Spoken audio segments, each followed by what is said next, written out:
Welcome to Ephesus, a glimpse into millennia past.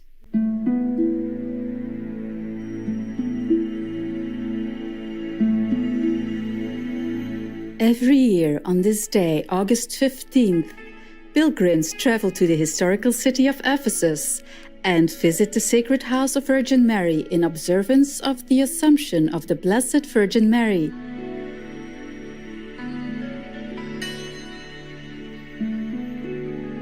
Situated in modern-day Turkey, Ephesus has a past that goes back thousands of years and has played an important role not only in Christianity but in ancient Greek and Roman history as well. More than 3,000 years ago, a settlement was established near what is now the central town of Selçuk in Turkey, where the Aegean Sea meets the former estuary of the Kaistros River. Ephesus, as it would be named, went on to become an important city throughout the reign of numerous empires. It was considered one of the most significant ancient Greek cities in Ionian Asia Minor. The port city was also a prominent commercial center in the Mediterranean region. Inscriptions from ancient Roman times describe it as the first and greatest metropolis of Asia.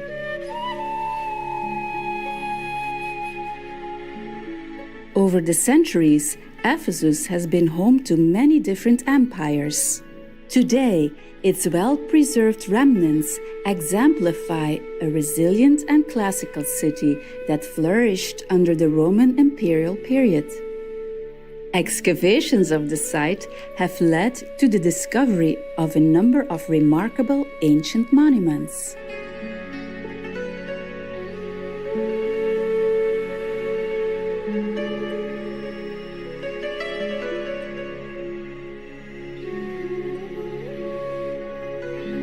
For its historical, cultural, religious, and archaeological significance, Ephesus was inscribed as a UNESCO World Heritage Site in 2015. The settlement of Ephesus can be traced back to mid-7th century BC, although it is believed to have been founded as far back as the 11th century BC. According to legend, Androclos, an Ionian prince, decided to build a new Greek settlement after consulting the oracles of Delphi. He named his new city Ephesus. In another legend, the city of Ephesus was said to be discovered by the Amazons, a tribe of warrior women, and named after the Amazonian queen Ephesia. Ephesus's ancient history is largely unknown. What is known is that this classical city has had many different leaders. In the 7th century BC, the Lydian kings began ruling Ephesus and provided men and women with equal opportunities to prosper. As a result, the city also prospered.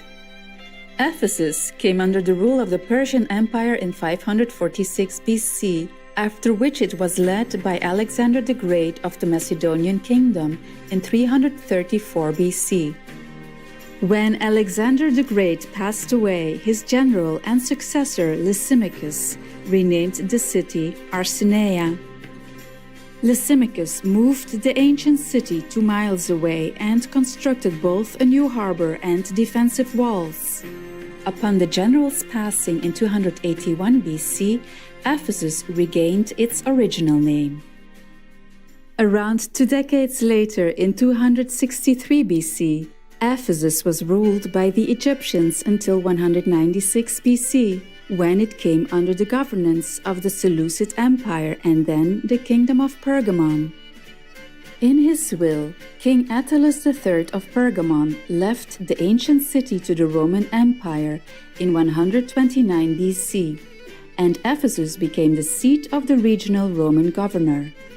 In 133 BC, Ephesus would also become the capital of the new province Asia, when Asia Minor was incorporated into the Roman Republic.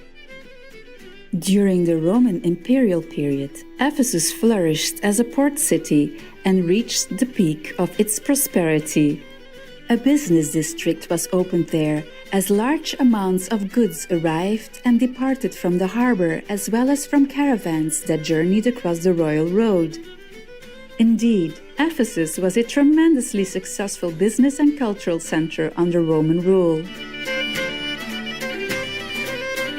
Unfortunately, this great city began to decline in large part due to environmental factors.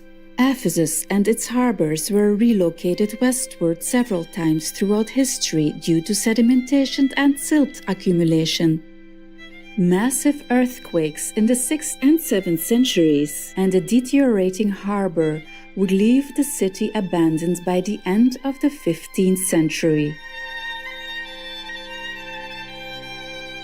Remnants from the days of old show that Ephesus was not only a cosmopolitan center of commerce, but also a religious hub for Christianity and a leading political and intellectual center.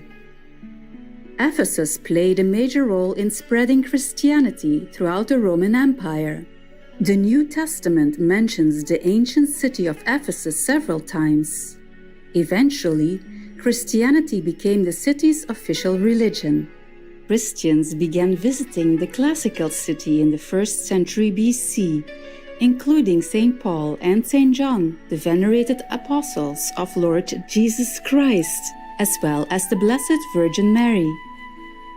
St. John spent his longest missionary service in Ephesus. Excavations have also revealed the remnants of the Basilica of St. John in Ephesus, built by Eastern Roman Emperor Justinian the Great over the tomb of St. John in the 6th century BC. The basilica stands on the slopes of Ayasuluk Hill and was constructed of bricks and stones. The columns are believed to have been made of marble.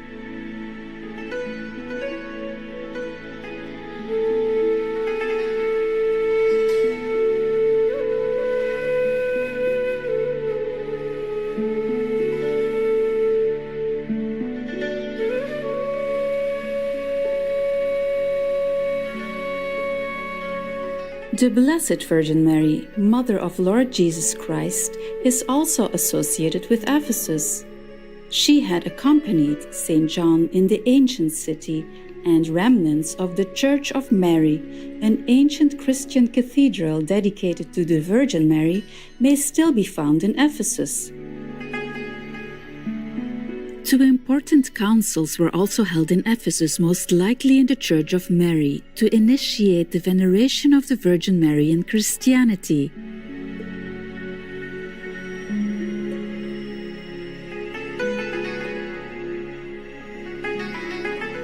The House of Virgin Mary, the holy place where the Mother of Lord Jesus Christ spent the final years of her life, is also located nearby in Ephesus, on Mount Koressos.